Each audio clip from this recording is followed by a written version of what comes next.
Եվ մենք պետք է լինենք միութենական կազմում։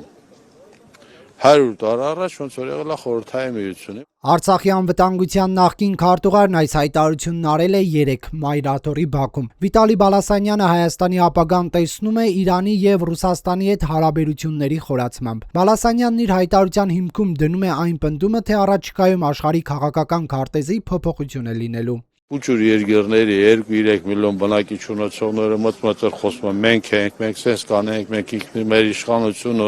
ինքնիշխանությունը աշխարհին պարտք չի կարելի, ամոթ է, մի խոսքով փիս ամոթ է։ Ռուսաստանը եւ Բելարուսը միութենական պետության մասին պայմանագիր ստորագրել են դեռևս 1999 թվականին։ Այն ենթադրում է թե քաղաքական, թե տնտեսական, թե ռազմական ավելի խոր ինտեգրում։ Այս դեպքում անդամ պետությունն իր ինքնիշխան որոշ լիազորություններ փոխանցում է միասնական կառույցներին, ինչը սահմանափակում է արտաքին քաղաքականության եւ անվտանգության հարցերում ինքնուրույն որոշումներ կայացնելու հնարավորությունը։ Օրինակ, ռազմական համագործակցությունը ենթադրում է համատեղ ռազմական պլանավորում, համատեղ զորավարժություններ, ռուսական ռազմական ներկայություն Բելարուսում։ Ռուսաստանի հետ միութենական պետության մաս դառնալու թեման սոցցանցերում բուռն քննարկման առիթ է դարձել։ Օգտատերերից շատերին հուզում է հարցը ընտրություններին մասնակցության հայտ ներկայացրած ուժերից որն ինչպես է վերաբերվում արտաքին քաղաքական նման դիրքավորմանը։ Ռուսաստանաբնակ խոշոր գործարար միլիարդատեր Սամվել Կարապետյանի ուժեղ Հայաստան կուսակցությունից խուսափում են հստակ ասել։ Բալասանյանի դիրքորոշումը կիսում են, թե դատապարտում։ Հայաստանի համար Հայաստանի Հանրապետությունը, Հայաստանի Հանրապետության պետականությունը սրբություն է։ Դուք դատապարտելի համարում եք Հայաստանի իշխանությունը։ Սահմանափակվում Նարեկ ջան։ Չեք ուզում դատապարտել։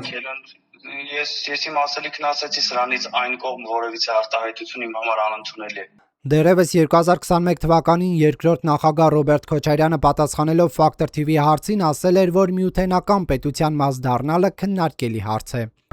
Զուտ անվտանգության տեսանկյունից իմ տպավորությունը այնպեսին է, որ մենք ավելի մեծ միավորում տեղավորվելու միգուցե կարիք ունենք։ Քոչարյանի ղեկավարած Հայաստան դաշինքի падգամավոր Ագնես Ախամոյանն այսօր խուսափեց ուղիղ պատասխանել հարցին, արդյոք Հայաստան դաշինքը հստակ դեմ դիրքորոշում ունի Ռուսաստանի հետ միութենական պետություն ստեղծելու գաղափարին, պարբերաբար կրկնելով, որ իրենց օրակարգում նման հարց չկա։ Ես շատ հստակ ասում եմ, դա Վիտալի Բալասանյանի կարծիքն է։ Ես ենթադրում եմ, որ մենք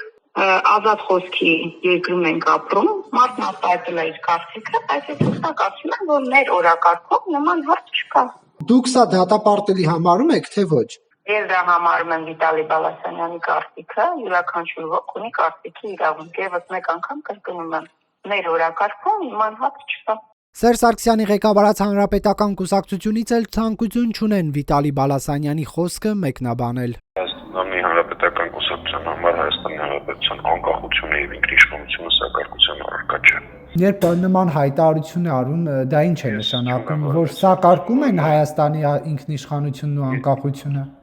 Պարոն Կերակոսյան, ես ցանկություն չունեմ մեկնաբանել այդ հայտարարությունը։ Գագիկ Ծառուկյանի ղեկավարած Բարգավաճ Հայաստան կուսակցությունից հրաժարվեցին թեման մեկնաբանել հայտարարությանը ծանոթ չլինելու հիմնավորմամբ։ Բալասանյանին, որը դեռ չի հստակեցրել ինչ որ ձևով մասնակցության հայտ ներկայացնելու է առաջիկա ընտրություններին թե ոչ, բուռն տեքստերով արձագանքում են ԿՊԱ-ականները։ Վահագն Ալեքսանյանը Factor TV-ի հետ զրույցում կոշտ խոսույթ կիրառեց։ Անկախության բոլոր թշնամիները իրենց գլուխները տալիս են պատին։ Հայաստանի անկախության կորուստը նշանակում է Հայաստանի Հանրապետության վերացում։